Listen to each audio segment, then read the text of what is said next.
Assertive or aggressive? Which one is it? Hi, my name is Natalina Nastradine. I'm the CEO and founder of Rise Up For You, and welcome to Rise Up For You TV. You know, communication is one of the biggest challenges in the workplace around the world. In fact, in American businesses alone, we waste $1.2 trillion because of ineffective communication. That's a lot of money.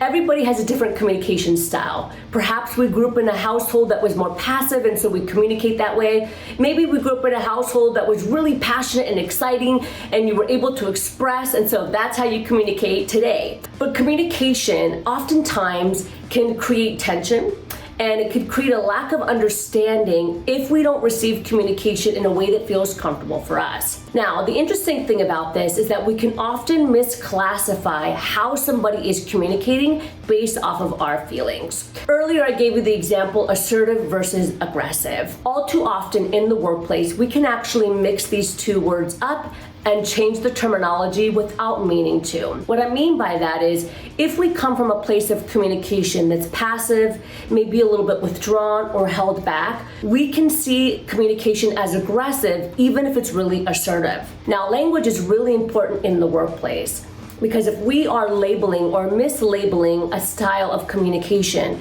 it can make the other person, the person that is communicating, feel like they are doing something wrong when in fact they are. So let's talk about the difference between assertive and aggressive communication. Aggressive communication is very dominating. If you look up the word aggressive today on a website, or if you go to Google or look in the dictionary, you will find that aggression means to dominate, to have control over, in some ways to manipulate, to assert your power, but over assert your power in a way that can be threatening, that can be dominating, and that can be controlling. Now, let's look at what assertive means. Assertive means to exercise strength, to create strong boundaries and clarity, to be really concise and share and express how you feel with no lack of uncertainty. Now, these two things can look and feel very different in the workplace. But if you're an individual that struggles with communication or feels like communication can be confrontational, then we can easily misconstrue assertive for being aggressive. And that, my friends, can be a dangerous thing. So I want you to ask yourself, do you often get told that you're speaking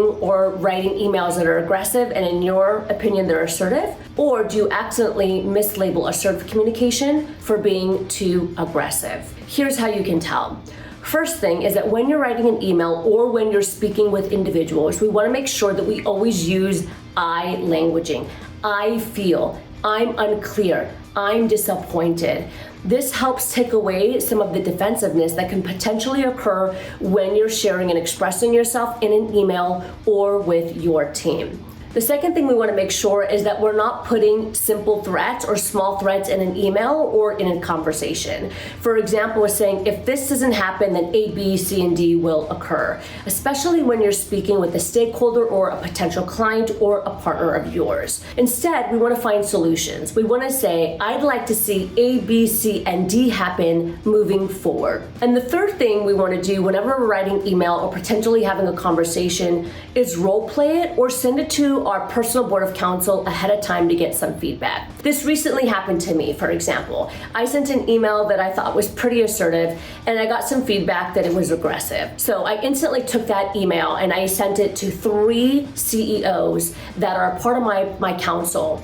And in fact, all 3 of them came back and said that this was assertive communication versus aggressive. Now, when I had a conversation with the person that said it was aggressive, it was really clear, and they actually said it themselves, that they come from a background where they're very passive, and any type of communication sometimes can feel very strong and it can feel aggressive to them, even though it's not. So it's really important that in the workplace, we are able to decipher and identify the difference between assertive and aggressive, that we're able to identify the difference between dominating and empowering, that we're able to identify the difference in language. Because all too often, if we're not careful, we can say something that makes somebody play small, even though they're actually playing the right way.